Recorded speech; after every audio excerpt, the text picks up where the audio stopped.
Okay, welcome back. We're now looking at section 3 of unit 3, posting transactions to T accounts. So we already discussed several types of transactions with maybe putting, investing $50,000 into the business, that's a transaction. Purchasing land for $20,000, that's a transaction.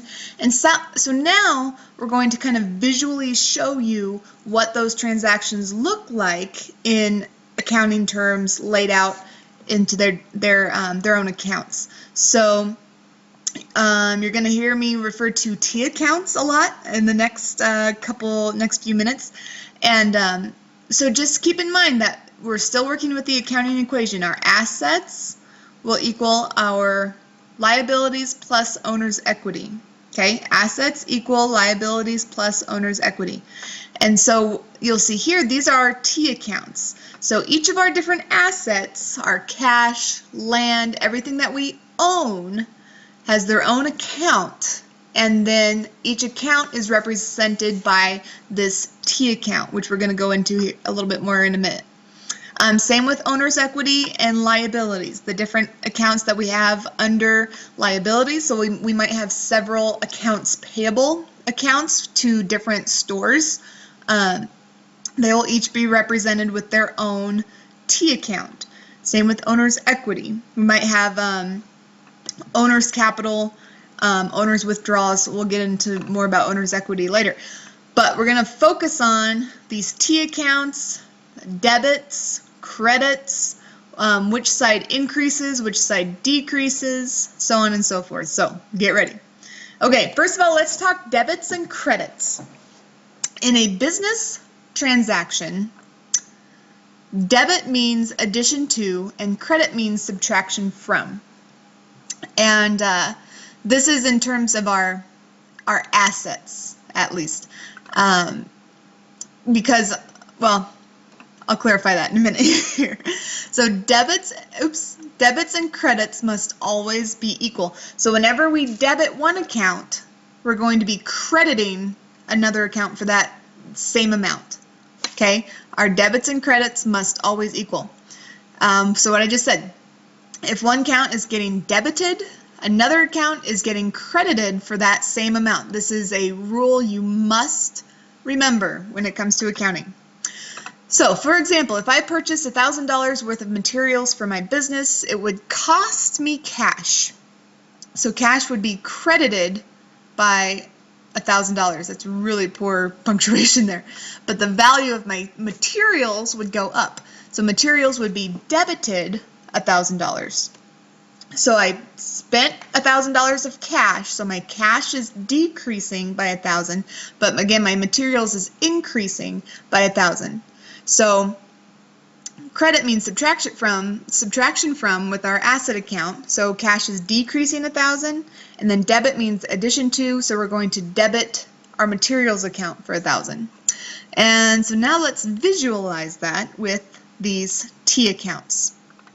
Okay, a T account is an informal representation of a general ledger account. We'll talk more about those later, but these T accounts, it's kind of a beginner's way of recording business transactions because they really want you to be able to visualize how these accounts are increasing and decreasing. So whenever a transaction occurs, we record the debit and the credit into the correct T account.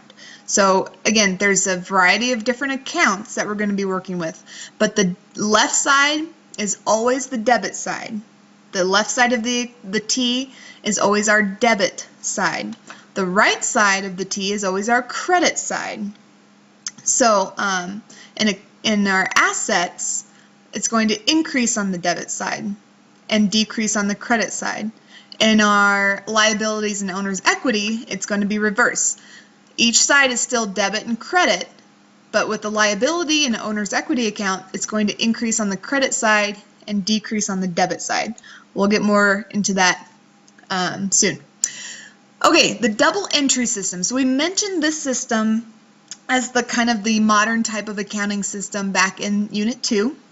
The double entry system simply means that every transaction represents two types of activities, a debit activity and a credit activity. So remember that rule that I just mentioned about if one account gets debited, another account's getting credited? Same thing. So that's how the double entry system works. So no matter the transaction, we're always recording two things, a debit and a credit, with two different accounts. So every transaction a business makes will affect two accounts. One account will be debited, one account will be credited. Okay, that's the double entry system. It's a really simple concept, but just a lot of different terms that you're probably not used to. So don't let that overwhelm you and intimidate you. Double entry system just means that one account's going to be debited, one account's going to be credited, so that we always have a balanced accounting equation. Okay, there are some different rules when it comes to debits and credits. For example, in the asset accounts. What are asset accounts again? So remember, asset accounts are things that we own. So the cash we have on hand, our property, material, accounts receivable, those are all items that we own. Some rules for the debits and credits. An increase in assets is debited on the left side of an account. A decrease in assets is credited on the right side of the account. So an increase is a debit, a decrease is a credit. An asset account always shows a debit balance. So whenever we're looking at the final balance of an account, it should be shown on the debit side because that is our positive side, our increased side. The balance is always shown on the increased side of the account. So here's your visual of what an asset account looks like. Debit always on the left, credit always on the right. But for an asset, our debit side increases and our credit side decreases. Okay. This is where things can get a little tricky. I highlight that right there.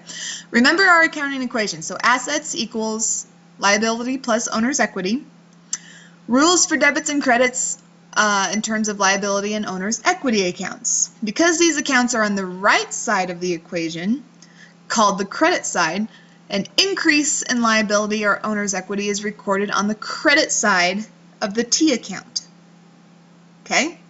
A decrease in liability is debited on the left side of the liability account. Liability and owner's equity accounts always show the credit balance. So here's kind of showing you all those accounts together.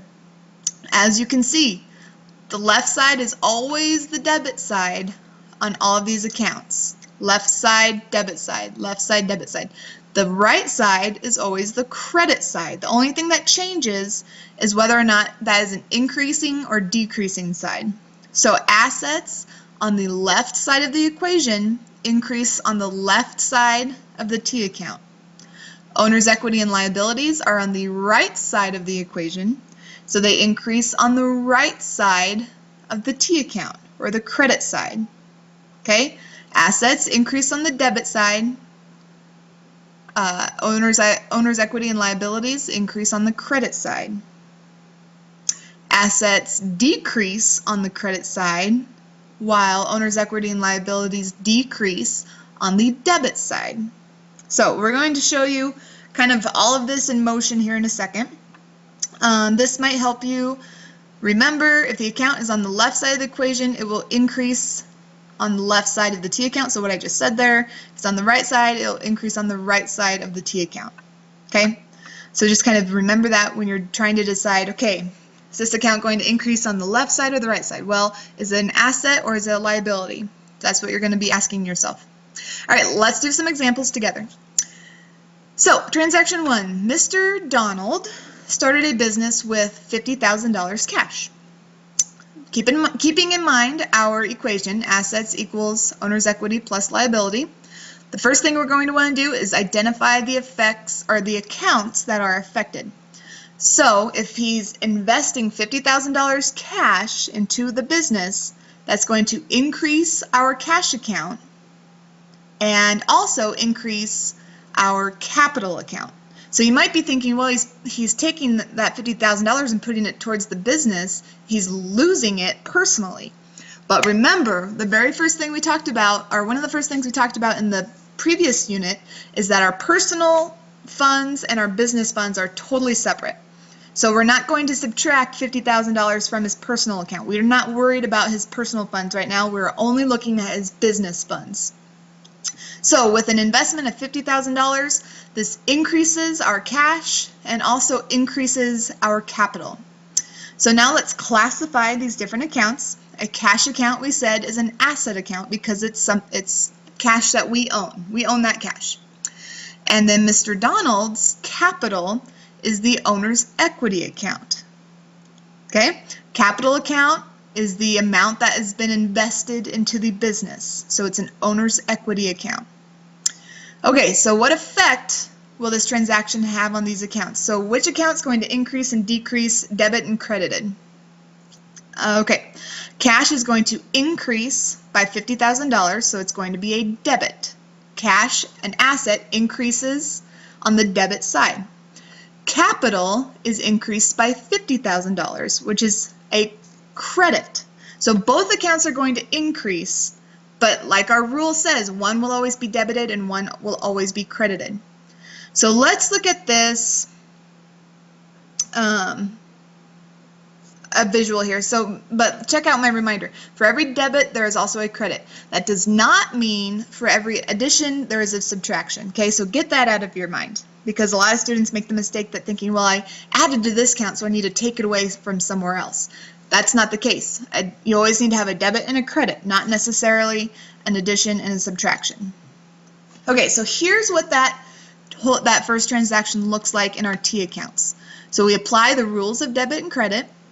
So there's going to be an increase in our asset account, and it's recorded as a debit.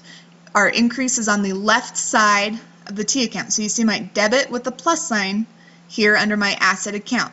So we're increasing our asset account by $50,000. An increase in our owner's equity is recorded as a credit. So it's on the right side of our owner's equity T account, we're increasing on the credit side. So that account is going to be increased by $50,000. So we record $50,000 as a debit to our asset account, and we record $50,000 as a credit to our owner's equity account. So this is the visual. This is what that whole business transaction looks like in our T accounts. Got it? Okay, moving on. Let's see. Oh, okay, so we just looked at that. I think I just had a couple extra slides there. So next transaction, Mr. Donald purchased $20,000 of office equipment with cash. Identify the accounts that are being affected. Our cash account, we're spending cash out of our business towards office equipment. So our cash account is going to be affected, and our office equipment account is going to be affected. Right away, both of those accounts should send a signal to your brain that those are asset accounts. We own the cash, and we're going to own the office equipment because we're paying with cash. So our cash account is an asset. Office equipment is also an asset. What effect will this transaction have on these accounts? We're spending $20,000 from cash, so that's going to decrease our cash account by $20,000, and it's going to increase our office equipment account by $20,000. So again, this reminder, for every debit there is a credit. Doesn't mean an addition and subtraction, but in this case, since the transaction's happening all to our assets, all on the left side of the account, in this situation there is going to be an addition and a subtraction. So let's look at this transaction in our T accounts. So we have our cash account here. We already have that $50,000. Okay, so that's just from the previous transaction. So now we're using our other asset account, this office equipment account. So we said there's going to be a decrease in cash on the left side of our cash account. So on our credit side, we spent $20,000, so we're subtracting $20,000 from this account, and we're adding it to our office equipment account.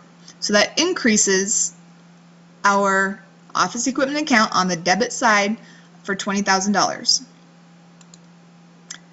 Okay, so hopefully that makes sense. We set up our T accounts, we recorded the transaction, we credited our cash account, and we debited our office equipment. So again, for every debit, there is a credit. So we're still balanced. Okay, transaction 3. Mr. Donald purchased a computer on account for $10,000. On account should be kind of a red flag to you. That means that we made that credit transaction. We're buying it on account, meaning we're going to pay it later, like a credit card. Okay, step 1, identify the accounts that are affected. So we bought a computer, so that's going to go towards our computer account. We bought it on account, so that means we're going to owe money to whoever we bought this computer from. So we have now an accounts payable, which means money that we owe, which means a liability. Okay, so we have this accounts payable account that's going to be affected also. The computer is something we own, so it's an asset account. The accounts payable is a liability or something we owe, so that's a liability account. Okay, what effect will this transaction have on these accounts? The computer account will increase by $10,000, so that's going to be a debit. And accounts payable will also increase by $10,000 because we're putting this money towards the computer, so it's going to increase the value of our computers. But it also, we haven't paid it yet, so we owe this company $10,000 that we bought the computer from. That's a really expensive computer, by the way. Okay, so let's look at it in form of T accounts. We're increasing in the computer as a debit on the left side, and then an increase in our accounts payable is recorded as a credit on the right side. So again, we have a debit and we have a credit, both for $10,000, so we're balanced. Okay, those are the end of my examples for this section. We have the assignment 2, accounting transaction practice. That is one we are going to do together during our second class connect of this week. So be sure to attend and we will work through that assignment together. So again, just keep in mind, let me go back to this slide here. If one account is getting debited, another account is getting credited for that same amount. That is the rule that we must follow with this double entry system. Our debits must always equal our credits. So that's the big takeaway I want you to take away from this section 3. So we will go over the next assignment together during our next class connect.